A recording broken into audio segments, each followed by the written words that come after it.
Hello YouTube, j'espère que vous allez bien, que vous passez une bonne semaine, que vous faites des bonnes lectures comme d'habitude. Et comme l'indique très bien le titre de cette vidéo, donc il y a zéro suspense en fait, je vous retrouve aujourd'hui pour une vidéo un petit peu particulière puisque vous n'êtes pas sans savoir qu'avec mes copines Nana et Maë, du compte Nana Book Lover et les lectures de Dobby, on a créé un challenge pour le mois de juin. Je vous en avais parlé sur YouTube, ça s'est passé en grande majorité sur Insta, mais on l'a fait un petit peu sur tous nos réseaux sociaux.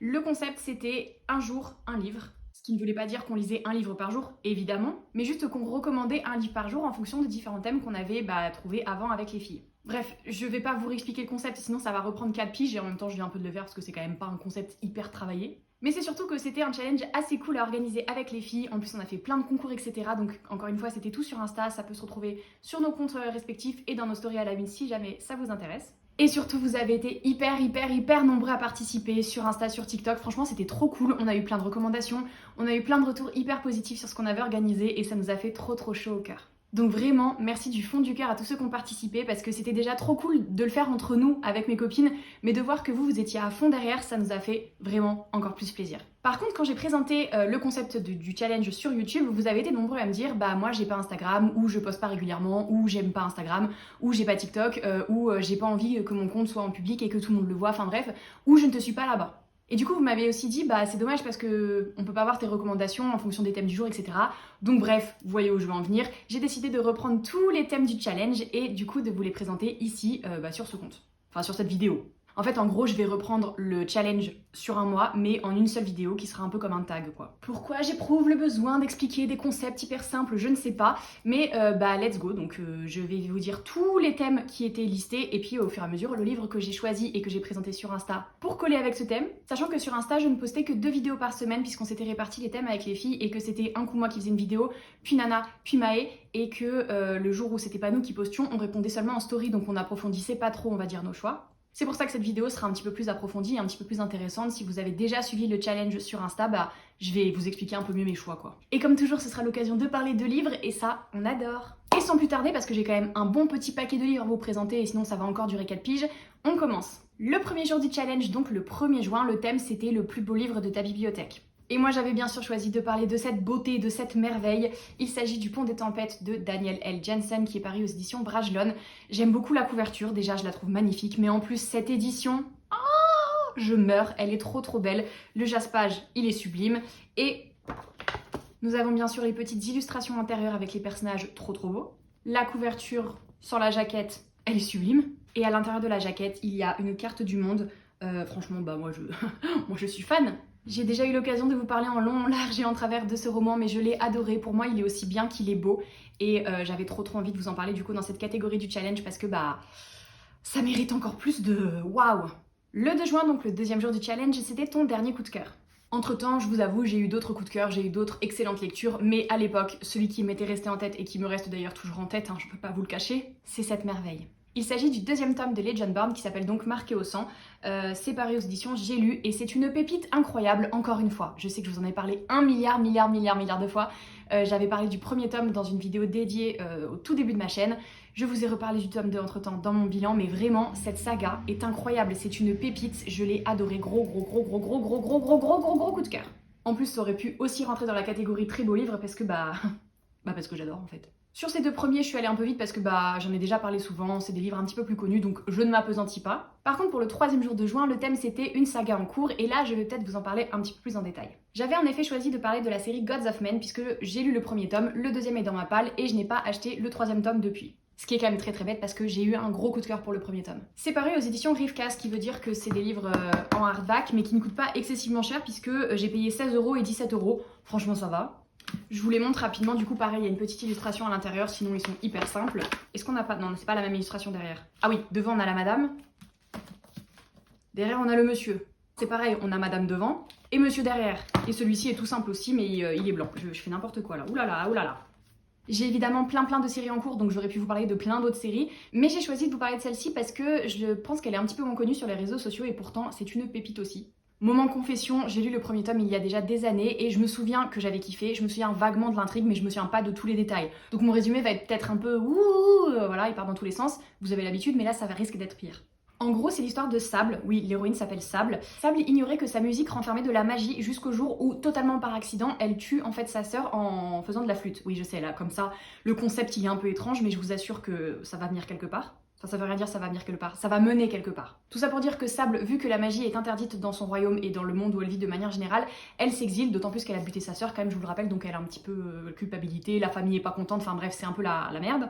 Donc Sable, elle s'enfuit et surtout elle essaye de mener une vie un peu tranquille où elle se fait pas remarquer quoi, jusqu'au jour où 10 ans après quelqu'un la retrouve. Enfin surtout la traque parce qu'en fait elle se rend compte qu'il y a des espèces de chasseurs de sorciers entre guillemets qui ont potentiellement retrouvé sa trace. J'arrive plus à parler, ça ne fait que 5 minutes que je tourne, c'est la catastrophe. Ils ont retrouvé sa trace et du coup bah elle est un peu dans la caca Sable. Donc ça c'est le résumé qui est marqué derrière et c'est à peu près tout ce dont je me souviens, mis à part que évidemment elle va rencontrer un mystérieux homme qui va l'aider, mais en même temps est-ce qu'il aide vraiment? Je me souviens qu'il y avait un peu des secrets, des non-dits, des trahisons à gogo et une alliance un peu contrainte et forcée, genre un petit ennemi tout l'over. Il y a des mouches qui volent partout chez moi et là il y en a une qui vient de passer je crois pile devant la caméra. Ah, vous pourrez pas dire que mes vidéos elles sont pas authentiques. Bref, tout ça pour vous dire que même si je me souviens pas très bien de l'intrigue, je me souviens que j'avais été happée de ouf et surtout que l'univers qui était construit était incroyable. Genre vraiment, j'avais été happée. Le début était peut-être un peu lent, je vous l'accorde, mais c'était parce que c'était dense et parce que tu sentais que ça avait été vraiment bien pensé par l'autrice. Donc franchement, j'avais adoré et du coup j'ai même acheté le tome 2 direct quand il est sorti et je ne sais pas pourquoi je l'ai pas lu puisque bah j'ai très hâte de retrouver cet univers quand même. Voilà, c'était donc une saga en cours parmi toutes les sagas en cours que j'ai, mais celle-ci, c'était une que j'avais vraiment bien aimée.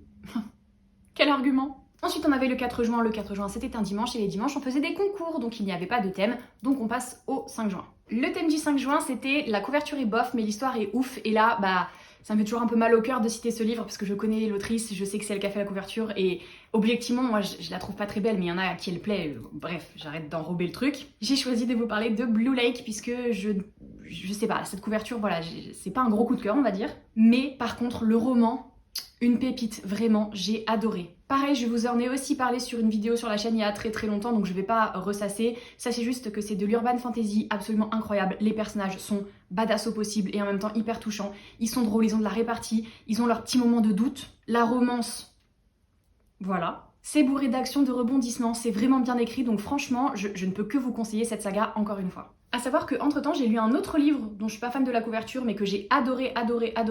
Il s'agit de Love Casting, qui est sorti récemment là aux éditions Nathan. Petite pépite, c'est pas du tout dans le challenge, hein, mais j'en profite pour le dire. Petite pépite, j'ai adoré, foncez, c'est une romance parfaite pour l'été. Le 6 juin, le thème c'était un livre que tout le monde a aimé sauf toi, et là j'avais choisi de vous parler de Call Me By Your Name, enfin appelle-moi par ton nom, pardon, je sais même pas pourquoi je le prononce en anglais alors que j'ai lu le livre en français en plus. Mais justement, je l'ai lu il y a très longtemps, au moins 4 ou 5 ans je crois, au moment où le film est sorti en fait en gros, et où tout le monde disait waouh, c'est le plus beau film que j'ai jamais vu, c'est la plus belle histoire d'amour que j'ai jamais vue, etc., etc. Donc moi je me suis dit let's go. Je me souviens même que j'étais en vacances à la mer avec Maë justement, et qu'on l'a lu en même temps, et qu'en fait on était hypées toutes les deux. Et au fur et à mesure qu'on lisait, genre on s'arrêtait, on se regardait et on se faisait ça va pas le faire. Et ça a été une énorme déception parce que tout le monde me l'avait hyper bien vendu et moi j'ai pas du tout accroché. J'ai pas du tout accroché aux personnages, à la manière dont ils étaient construits. J'ai pas du tout accroché au style d'écriture. Donc vraiment grosse déception et tout le monde semble avoir aimé ce livre sauf moi et sauf Maë du coup. Après je me demande si ça n'a pas joué le fait qu'à l'époque je lisais très peu de littérature et que du coup j'étais pas familière avec le style ou je sais pas.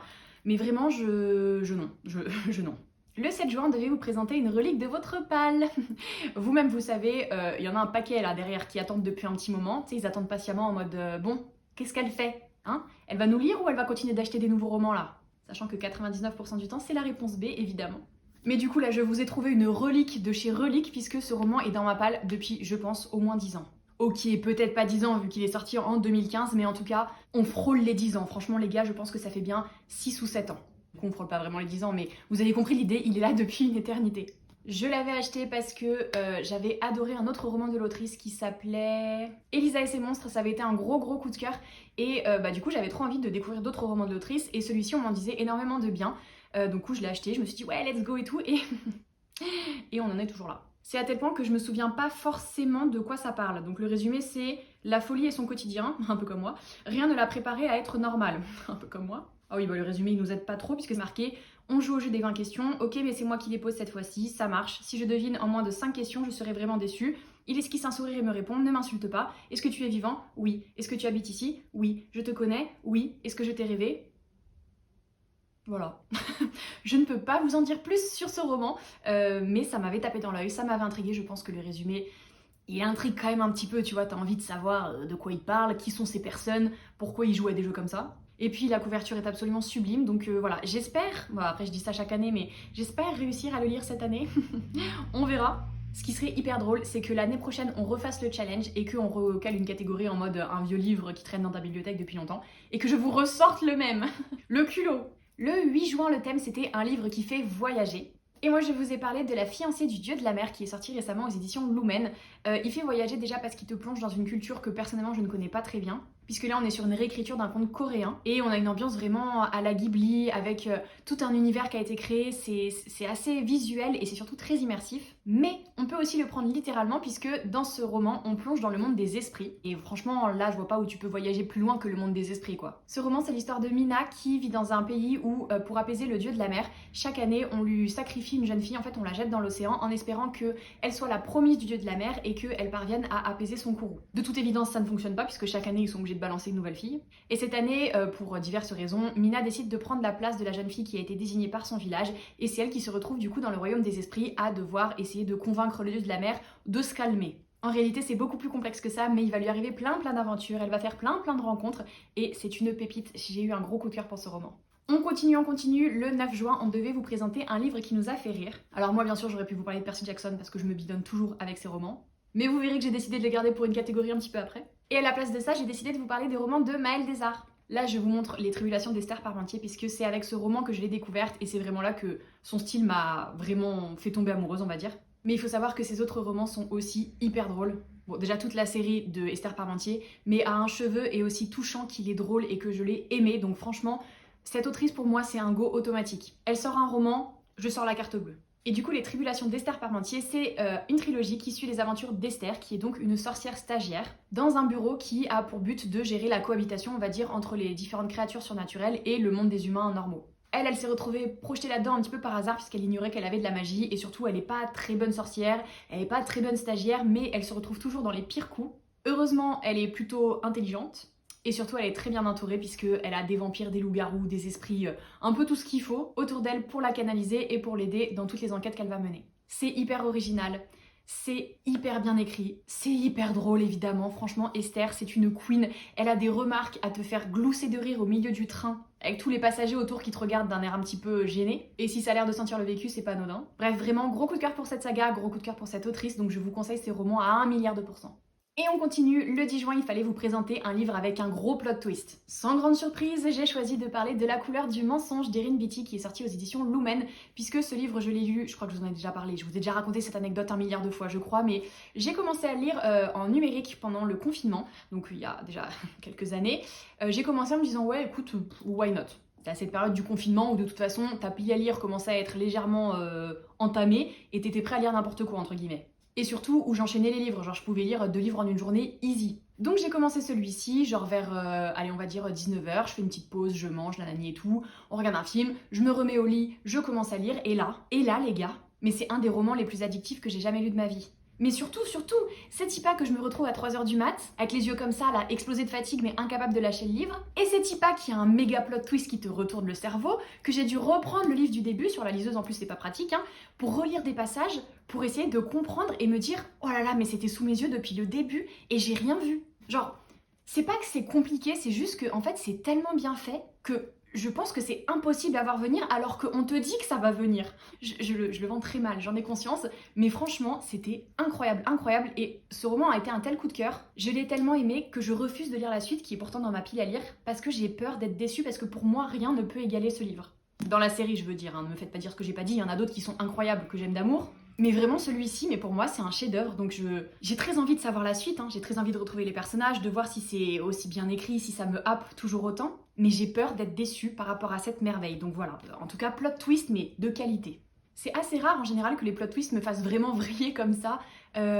J'irai pas jusqu'à dire que je les devine ou que je les vois venir, mais souvent c'est des choses assez classiques que tu peux soit prévoir, soit que tu as pu imaginer quoi. Alors que là, pas du tout. Et le seul autre livre où ça m'a fait ça, c'était pour Nous les menteurs, et pareil, je l'avais pas vu venir du tout, donc waouh. Pour en revenir au challenge, le jour d'après, donc le 11, c'était un dimanche et il y avait un concours et pas de thème. On arrive donc au 12 juin et le thème c'était un livre qui t'a fait sortir de ta zone de confort. J'avais choisi de vous parler d'Hôtel Castellana puisque c'est un roman historique et qu'au moment où je l'ai lu, toujours pendant le confinement d'ailleurs, maintenant que j'y pense, je ne lisais pas beaucoup de romans historiques, voire pas du tout. Parce que je suis une petite chose fragile et que aborder des sujets difficiles, en particulier à cette époque, c'était non. Il fallait pour moi que les romans m'aident à m'évader et là en fait j'avais pas l'impression de m'évader puisque je m'évadais dans notre monde avec des choses qui étaient réellement arrivées et en particulier quand ça concerne la guerre ou les choses comme ça, c'était beaucoup trop réel, c'était beaucoup trop proche de nous pour que moi je puisse accrocher. Entre temps j'ai fait un revirement à 190 000 degrés parce que j'aime beaucoup maintenant lire des romans sur la Seconde Guerre mondiale, voilà, et horrible aussi, tout aussi horrible, très proche de nous, mais why not? Bref, revenons-en à notre roman du jour.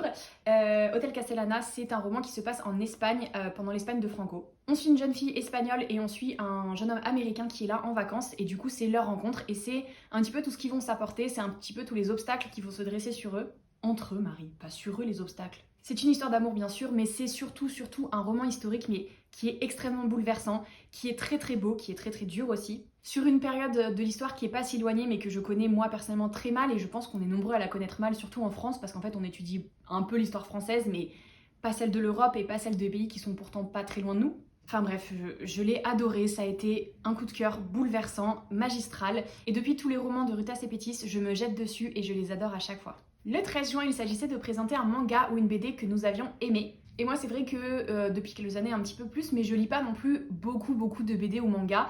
Et le premier qui m'est venu à l'esprit, alors que pareil, ça fait un moment que je l'ai lu, c'était un roman graphique qui s'appelle Woman World, qui nous dépeint le quotidien de femmes dans une société où en fait, il n'y a plus d'hommes. Ou très très peu. En fait, on nous explique au début que progressivement, on s'est rendu compte qu'il y avait de plus en plus de filles qui naissaient. De plus en plus de filles, jusqu'à ce que il y ait genre un garçon pour 10 000 filles, quoi.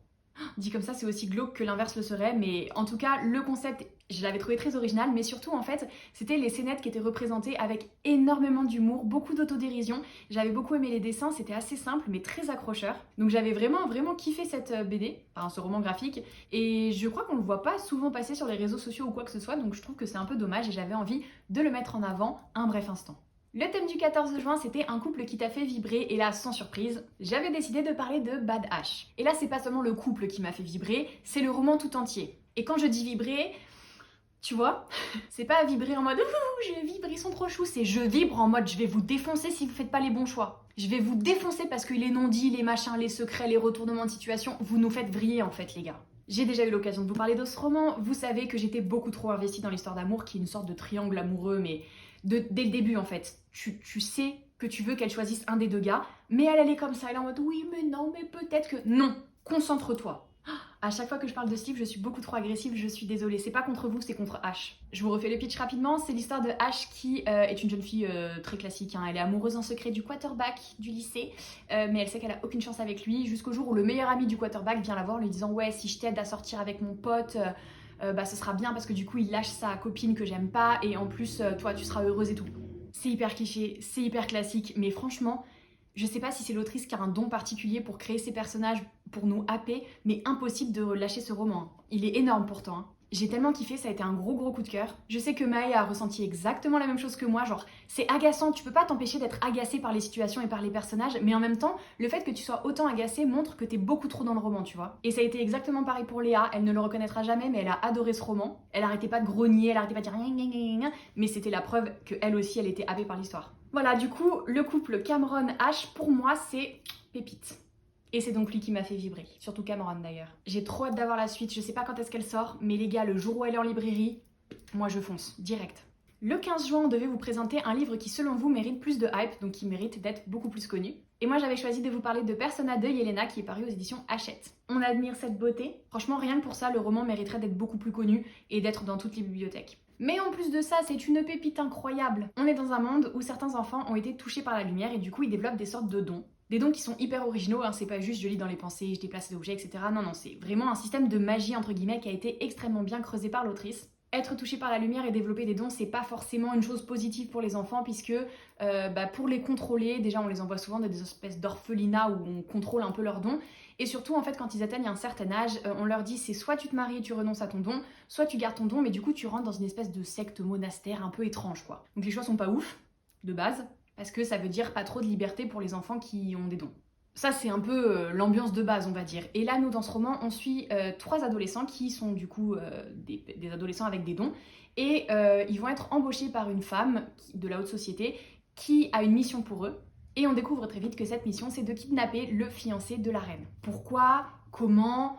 Est-ce qu'ils vont s'en sortir? On ne sait pas trop, mais vraiment, le roman est extrêmement addictif. Les personnages sont hyper attachants. C'est très bien écrit. Pareil, c'est un tome 1 et j'ai trop hâte d'avoir la suite. Je vous remets un petit peu de chatoyance pour la route et on enchaîne. Le 16 juin, on devait vous parler d'un livre qu'on a mis en pause. Et moi, ça m'arrive hyper rarement de mettre des livres en pause. Enfin, en général, quand je commence, j'y vais. Même si je sens que j'accroche pas plus que ça, je me dis, bah écoute, maintenant que je suis lancée, je lis vite et puis je passe à autre chose parce que j'aime pas que ça traîne et parce que j'ai souvent tellement de livres à lire que je peux pas me permettre de faire la fine bouche et de chipoter en faisant traîner un truc. Pourtant, récemment, je vous avoue que ça m'est arrivé avec le paradoxe d'Atlas, qui est donc le 2e tome de Atlas Six. Là où ça m'embête, c'est que c'est un service de presse, donc j'aime pas trop les faire traîner en général, mais je pense que je ne suis pas dans le mood en fait, puisque quand je l'ai reçu, je me suis dit « Oh, trop bien, j'ai bien aimé le premier et tout », donc j'ai commencé et en fait, j'étais plus dans le mood, j'ai pas réussi à rentrer dedans, et du coup, j'ai pas lu grand chose, hein. J'ai lu genre un chapitre, et puis après, je l'ai refermé et je l'ai reposé, et depuis, je ne l'ai pas repris. Rappelez-vous, Atlas Six, c'était le roman extrêmement particulier à l'ambiance un petit peu Dark Academy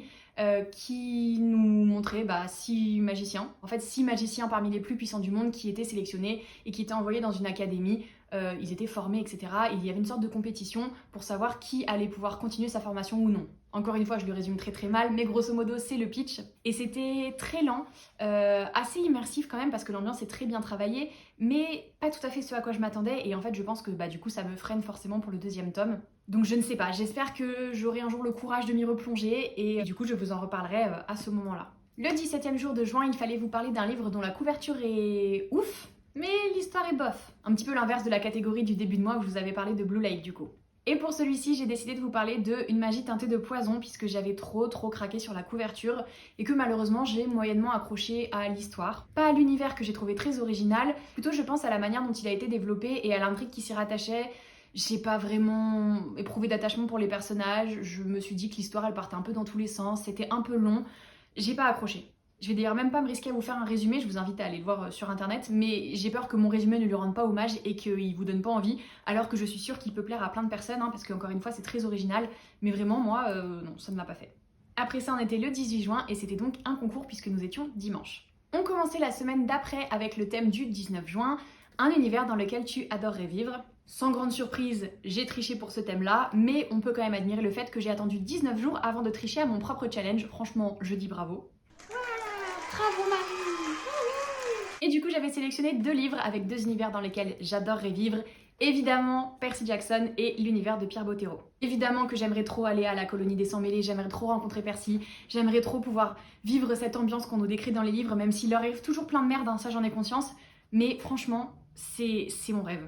Et j'avoue que l'univers créé par Pierre Bottero est aussi incroyable et j'aimerais tellement pouvoir aller en Gwendalavir, pouvoir regarder l'Arche, regarder la capitale, rencontrer Willan et Salim. En plus, si je croise Edwin, franchement, je suis pas contre. Tous les paysages qu'on nous décrit dans ce roman sont absolument sublimes et font voyager et font rêver, donc j'aimerais tellement pouvoir y aller. Je sais que c'est pas possible, hein, rassurez-vous. J'ai des soucis dans ma vie, mais quand même pas au point de penser que... Enfin, bref. Tout ça pour dire que le choix était évident et que... c'est 2 sagas, 2 auteurs que j'adore, et j'étais trop contente de pouvoir en parler un petit peu dans ce challenge. Le 20 juin, il fallait vous présenter un livre avec ta créature fantastique préférée, et après avoir triché la veille, je me suis dit, tu sais quoi, on est sur une bonne lancée, donc j'ai fait n'importe quoi, puisque j'arrivais pas vraiment en fait à mettre le doigt sur ma créature fantastique préférée. Genre instinctivement comme ça je vous dirais les Pégases. Mais du coup à part Percy Jackson j'ai quand même pas énormément de livres à vous citer. J'aurais pu parler de Gardien des Cités Perdues aussi parce que c'est un petit peu la même chose quand même. Mais non. Du coup je me suis dit tu sais quoi on va tricher encore une fois. Et j'avais présenté sur les réseaux sociaux une sélection de livres sur la mythologie. Puisqu'on va dire que la mythologie grecque il y a quand même des créatures surnaturelles etc. Et que pour moi tout ce qu'englobe la mythologie grecque, vous me voyez essayer de me raccrocher aux branches.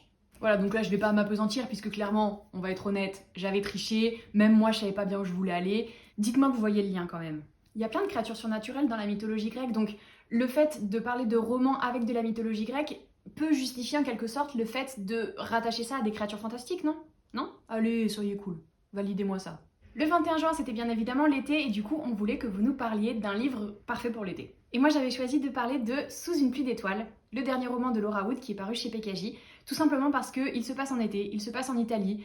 Il fait chaud, il fait beau, il y a de la romance, c'est hyper beau, c'est très bien écrit, j'ai dit beaucoup beau, non? En tout cas pour moi c'est parfait pour l'été. Et soit dit en passant, c'est aussi valable pour le premier roman de l'autrice qui avait été traduit chez PKJ et qui s'appelle Sous un ciel d'or. On est sur le même bail.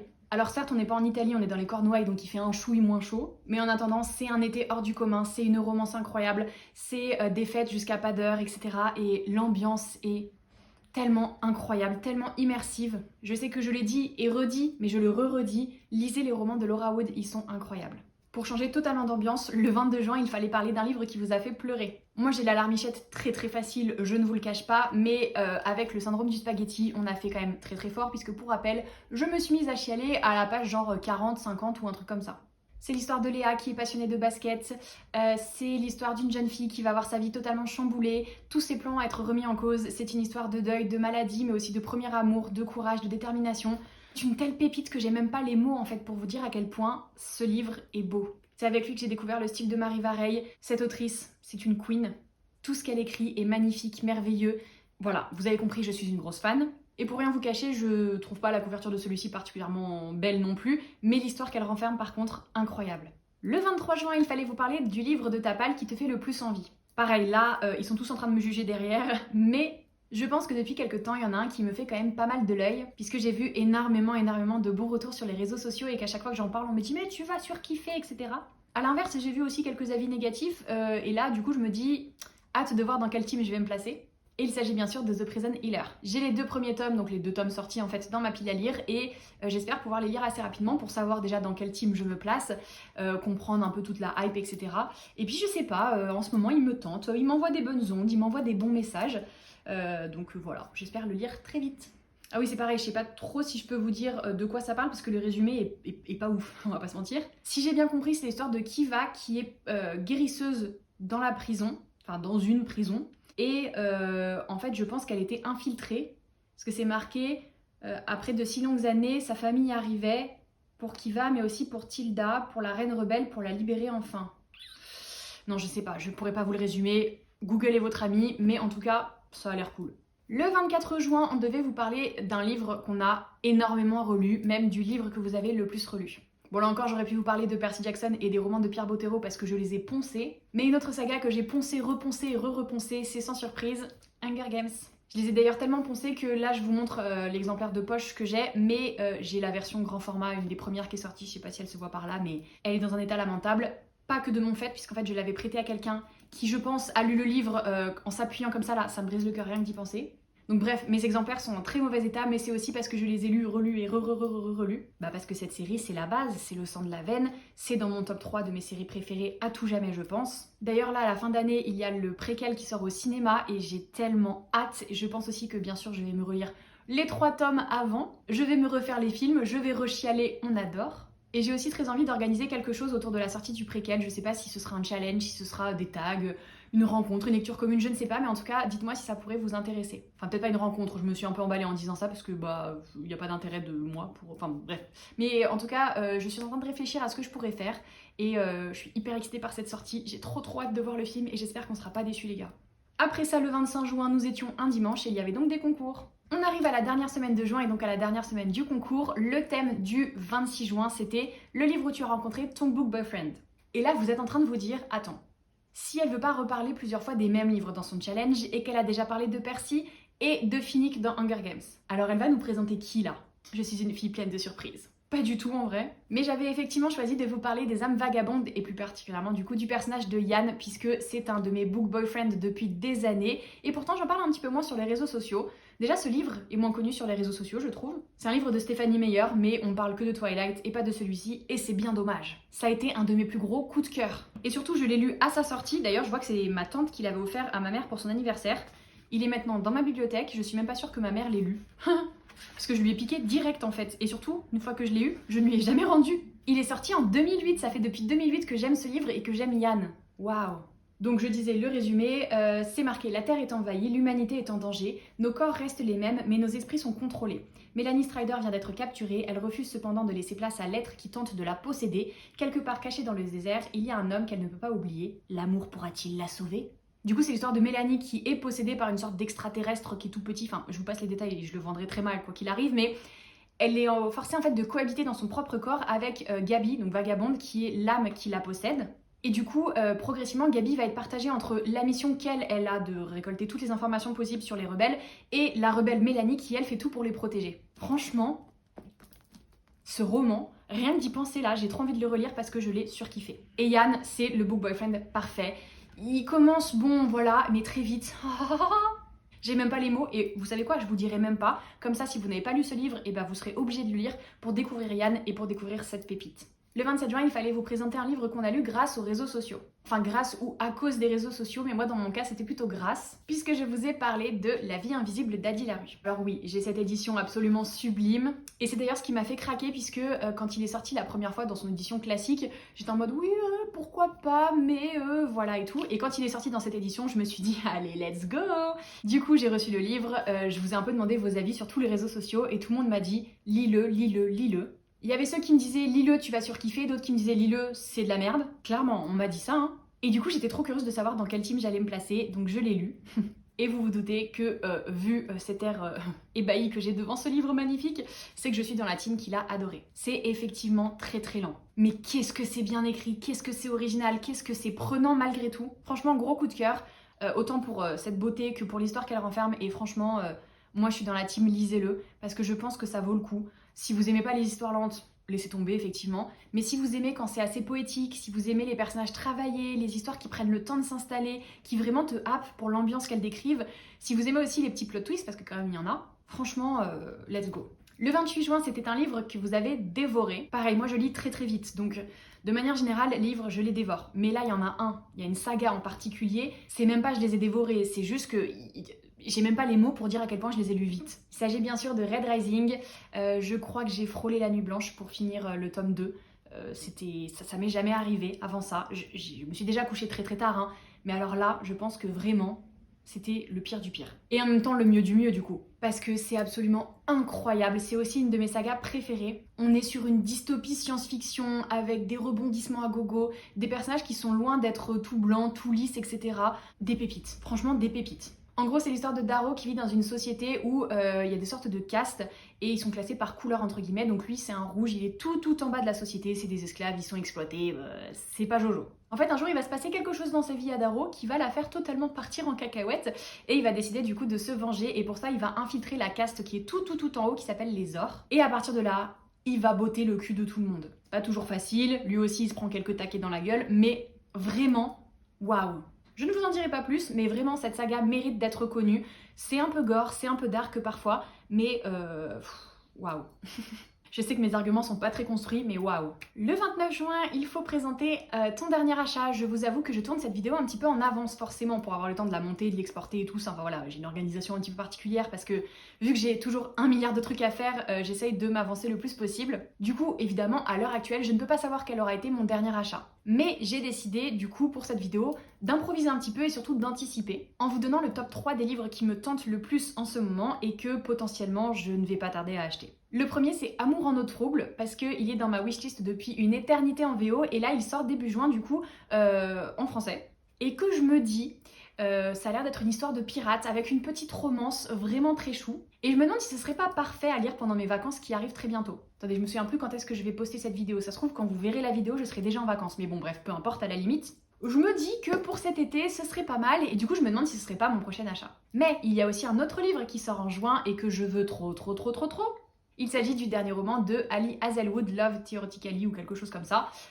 Évidemment, lui, je vais l'acheter direct, c'est sûr. Mais du coup, est-ce qu'il sera avant, après Amour en eau trouble? Est-ce que je vais tenir et n'acheter qu'un seul livre? On sait tous que non. Donc lequel je vais acheter, je ne sais pas, tu vois. Et le troisième livre qui me fait trop de l'œil parce que je le vois partout sur les réseaux sociaux et que je vois de très très bons retours et que je pense que c'est 100% ma came. Il s'agit de Fourth Wing. C'est un univers un peu de fantasy avec des dragons, une fille qui est prête à tout pour chevaucher un dragon. J'ai pas tout compris les gars, mais franchement les retours sont excellents. Le résumé quand je l'ai lu m'a envoyé une bonne vibe, donc potentiellement je vais craquer. Je ne sais pas lequel de ces 3 livres je vais acheter, peut-être que je vais acheter les 3 d'ailleurs, hein, je me connais un peu. Je ne sais pas lequel sera en tout cas mon dernier achat au moment où ce sera l'heure de présenter mon dernier achat. Je vous invite du coup à aller vérifier sur Instagram parce que là je serai obligée d'être honnête et de montrer un seul livre. Mais voilà, c'est les 3 livres qui me tentent le plus au moment où je tourne cette vidéo. Le 30 juin, le thème c'était un livre qui t'a fait peur. Et je sais que les copines et je sais que beaucoup d'entre vous ont cité des thrillers, des polars, des livres d'horreur, enfin des choses comme ça. Sauf que moi je suis une grosse flippette et que je déteste lire des livres comme ça parce que j'ai beaucoup trop peur justement. Du coup j'ai choisi un livre qui fait peur, mais pas forcément dans le sens où on l'entend classiquement. J'ai choisi de vous parler de Fashion Victim qui est sorti il y a déjà des années chez Pocket Jeunesse parce que ce qui fait peur en fait c'est les sujets abordés, c'est la manière dont c'est fait, c'est la réalité en fait derrière cette histoire. Parce que oui, tu me sors un truc avec des démons, des exorcistes, etc. Bien sûr que j'aurais peur. Mais là, en fait, ce qui fait encore plus peur, c'est que c'est encore plus crédible. J'ai dit encore plus crédible parce que je ne veux pas nier la présence des démons et de toutes les créatures cheloues parce que j'ai peur que ça me porte la poisse et qu'elles débarquent chez moi ce soir et qu'elles viennent me hanter dans mon sommeil. Donc je préfère, tu vois... Ce que je veux dire, c'est que ça, c'est beaucoup plus ancré dans la réalité, mais c'est tout autant effrayant. En gros, comme l'indique très bien le sous-titre, c'est l'histoire de MeToo dans le monde de la mode. On suit une jeune femme qui s'appelle, j'ai oublié son prénom, Jana. En gros, Jana se fait repérer, elle devient mannequin et elle nous montre au début, waouh, c'est trop bien, etc., etc. Et après, c'est la descente aux enfers et c'est extrêmement poignant, c'est extrêmement dur. Mais waouh, pépite, je l'ai adoré. Pareil, un roman, je pense, un petit peu moins connu, mais qui mériterait lui aussi plus de hype pour le coup parce que il est bouleversant et il est hyper addictif. Et enfin, le dernier jour du challenge, c'est le 1er juillet. Et là, c'était pas des thèmes, mais des concours pour gagner le livre parfait pour l'été. D'ailleurs, je suis quasi sûre que le concours sera encore en cours au moment où je posterai cette vidéo. Donc n'hésitez pas à aller sur nos comptes respectifs sur Instagram pour participer. De mon côté, le livre que j'ai choisi de vous faire gagner et qui est effectivement un livre d'été, c'est Les Voyages forment la jeunesse, bien évidemment. Je vous en ai parlé sur les réseaux, un peu partout, vraiment. Mais j'ai surkiffé ce livre. C'est une histoire de road trip, d'amitié, d'amour. Ça parle aussi de rêve et de déception. C'est très beau, c'est très bien écrit. L'autrice est adorable, la couverture est hyper peps. Il y a une poule. Rien que pour ça, je pense que ça devrait vous intriguer et vous devez avoir envie de lire ce livre. Donc vraiment, un livre parfait pour l'été, je vous le conseille et du coup, il est à gagner sur mon compte Instagram si jamais. Enfin après, je dis ça, mais ça dépend quand est-ce que vous regardez la vidéo. Hein. Si vous regardez cette vidéo en septembre, bah non, du coup. Hein, voilà. Mais en gros, le concours sera lancé le 1er juillet et il dure une semaine, donc si vous êtes encore dans les temps, foncez participer. Voilà, j'ai fini de vous présenter tous les livres dont j'ai parlé durant le challenge. J'espère que ça vous a plu ce petit récap. Si vous avez déjà suivi le challenge sur Instagram, peut-être que vous avez trouvé ça long, chiant, peut-être d'ailleurs que vous êtes parti depuis longtemps. Si c'est pas le cas, merci beaucoup, ça me fait très plaisir que vous ayez regardé cette vidéo. Si vous faites partie des gens qui n'avaient pas pu suivre le challenge, j'espère que la vidéo vous a plu parce que c'était l'occasion malgré tout de parler de plein de livres différents. Et puis au final, comme je disais au début, ça fait un petit peu comme un tag en fait avec une catégorie et toi tu cites un livre qui colle à cette catégorie quoi. N'hésitez pas à me dire si certaines catégories vous inspirent et du coup quel titre vous lui associez. Si vous êtes trop timide pour mettre un commentaire, n'hésitez pas à mettre une petite pile de livres en rapport à tous les livres que je viens de vous présenter. Comme d'habitude, n'hésitez pas à lâcher un petit commentaire quoi qu'il arrive, à vous abonner, à activer les notifications, ça me fait toujours trop plaisir. Je vous souhaite du coup une bonne soirée ou une bonne journée, enfin un bon matin, ça dépend quand est-ce que vous regardez la vidéo. Je vous fais des bisous et je vous dis à très vite pour une prochaine vidéo. Bye!